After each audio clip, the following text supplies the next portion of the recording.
Iran మీద Israel, America బరి తెగించి దారుణంగా యుద్ధం మొదలెట్టడం, ఆ దేశ అధినేతను చంపేయడం, రిప్లైగా ఇరాన్ కూడా ఇటువైపు అమెరికా, ఇజ్రాయెల్ దాని మిత్రపక్షాల మీద దాడులు చేస్తూ ఉండడం, ప్రపంచమంతా అల్లకల్లోలంగా కనిపిస్తూ ఉంది. ఈ క్రమంలో కొన్ని దేశాలు మౌనం పాటిస్తూ ఉంటే, మరికొన్ని దేశాలు చాలా సంయమనం వహిస్తూ ఉంటే, కొన్ని దేశాలేమో ఈ యుద్ధానికి మద్దతు ఇస్తూ ఉంటే, మరికొన్ని దేశాలేమో ఖండిస్తూ ఉన్నాయి. ఈ క్రమంలో మన భారతదేశం కూడా ఏ పక్షం కాకుండా సంయమనం పాటిస్తుంది, ఏ పక్షం కాకుండా రెండు దేశాలను శాంతి కోరుకుంటుంది అని చెప్పి మన మీడియాలో కూడా చర్చలు జరుగుతూ ఉన్నాయి. కానీ మనం కనుక ప్రాక్టికల్గా, నిజాయితీగా జరుగుతున్న పరిణామాలను గమనిస్తే భారతదేశము ఏమంటారు ఏ పక్షం వహించకుండా ఉంది అని అనుకునే ఆస్కారం లేదు. ఇక్కడ మనం ఆల్రెడీ ఇజ్రాయెల్, అమెరికా పక్షంలోనే ఉన్నాం.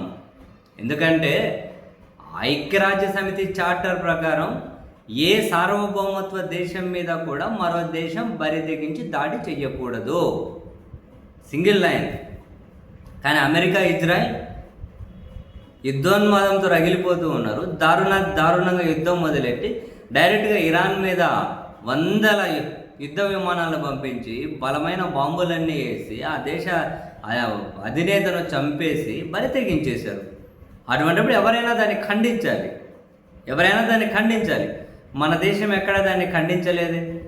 పైగా ఇజ్రాయెల్ పర్యటన ముగించుకొని ఇటు మన ప్రధాని గారు తిరిగి మన ఇండియాలో ల్యాండ్ అయినారో లేరో అప్పుడే అక్కడికి పోయి ఇరాన్ అధ్యక్షుడిని చంపేసింది ఇజ్రాయెల్, అమెరికా కలిసి ఇరాన్ దేశ అధినేతను. ఏంటి దాని మీనింగ్ ఏంటి? చూసే వాళ్ళకి ఏమర్థమవుతుంది? భారత్ కూడా మద్దతు ఇస్తుందేమో అనుకుంటారు. దానికంతా కాసేపు పక్కన పెట్టిన మరొకటి ఏంటి, ఇప్పుడు ఇరాన్ మీద దారుణంగా దాడి చేశారు. ప్రతిగా ఇరాన్ కూడా అమెరికాకు ఏదైతే ఇక్కడ మధ్యప్రాచ్యంలో బేస్లు వాడుకోవడానికి, ఇరాన్ మీద దాడి చేయడానికి అవకాశం ఇస్తూ ఉన్నారు. ఇక్కడ యుఏఈ అయినా, సౌదీ అరేబియా అయినా, ఖతర్ అయినా, బహ్రెయిన్ అయినా, వీళ్ళు ఎవరైతే అవకాశం ఇస్తున్నారు, ఇరాన్ అమెరికా వాడుకుంటున్న బేస్లను టార్గెట్ చేస్తూ ఉంది. ఆ క్రమంలో యుఏఈ మీద కూడా దాడి చేసింది రిప్లైగానే. కానీ మన ప్రధాని ఇరాన్ యుఏఈ మీద చేసిన దాడిని ఖండించారు. మరి అటువంటిప్పుడు ఇరాన్ మీద ఇజ్రాయెల్, అమెరికా చేసిన దాడిని ఎక్కడ ఖండించలేదే? మరి మనం ఏ పక్షం లేదని చెప్పి ఎలా భావించాలి? జనరల్గా మనం ఏ పక్షం లేదని చెప్పి ఎలా భావించాలి? బేసిక్గా భారత విదేశాంగ విధానం అసలు ఇదేం అవలంబనో కూడా అర్థం కాదు. మన దేశ విదేశాంగ విధానం చూడండి,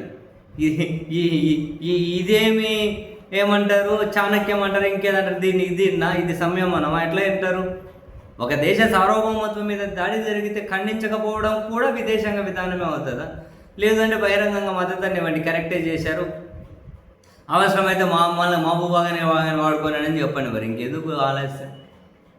ఇరాన్ మీద దాడిని ఖండించలేకపోతే అలా, మరి ఇరాన్ రిప్లైగా యుఏఈ మీద దాడి చేస్తే మాత్రం ఖండిస్తారా? మరి ఇంకెందుకు మనం ఆ పక్షం ఈ పక్షం కాదనడం? మనం ఇజ్రాయెల్, అమెరికా పక్షమే కదా, అది ఓపెన్గా అంగీకరించాల్సింది కదా. పరిణామాలన్నీ అట్లా అవే చెబుతూ ఉన్నాయి కదా. బేసిక్గా మనకు గుర్తుండే ఉంటుంది, అటల్ బిహారీ వాజ్పేయి గారు లాంటి వాళ్ళు దేశాన్ని పరిపాలిస్తున్న రోజుల్లో ఇరాన్తో బంధాలు బలోపేతం చేసుకుంటూ, దానికి చారిత్రాత్మకమైన కారణాలను కూడా చూపించుకుంటూ, ఇరాన్ భారతదేశ సంబంధాలు ఈ రోజు కాదు, వేల సంవత్సరాల ఇద్దరికి చారిత్రాత్మక బంధం ఉందని ఆ సంబంధాలను చాలా ముందుకు తీసుకెళ్లారు అటల్ బిహారీ వాజ్పేయి గారు కూడా. ఇప్పుడు ఆ వారసులు, ఆ నాయకత్వాలు ఇప్పుడు ఎక్కడ ఉన్నాయో లేండి, ఇప్పుడెక్కడ అవన్నీ కనిపిస్తాయి. కానీ మన దేశ విదేశాంగ విధానము ప్రపంచంలో డెఫినెట్లీ విశ్వసనీయతను కోల్పోతూ ఉన్నాం కదా. ఈ దాడులను చైనా ఖండించింది. ఒక సార్వభౌమత్వ దేశం మీద దాడి చేయడం ఏంటి, ఆ దేశ అధినేతను చంపడం ఏంటి? రష్యా ఖండించింది. అమెరికా చెప్పిందని చెప్పి రష్యా నుంచి ఆయిలే కొనని మనకుంటూ ఒక స్వతంత్ర విదేశాంగ విధానాన్ని ధైర్యంగా ఫాలో అవుతామని చెప్పి మనం భావించడం, అలా ఫాలో అవుతారని చెప్పి ఎవరైనా మనం నమ్మితే అది మన అమాయకత్వం. మనం చేయగలిగింది ఏముంది?